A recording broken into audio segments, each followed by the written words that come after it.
لكل مسلم.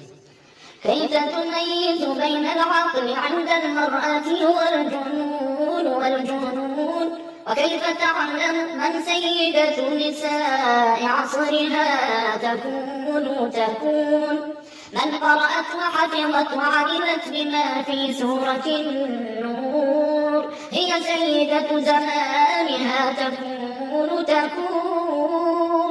وهذا مما لا شك فيه ولا شبهة مهما دارت وكثرت حولها الشكوك والظنون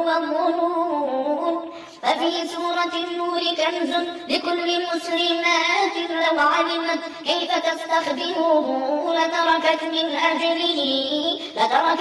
أجله كنوز وجواهر الكون.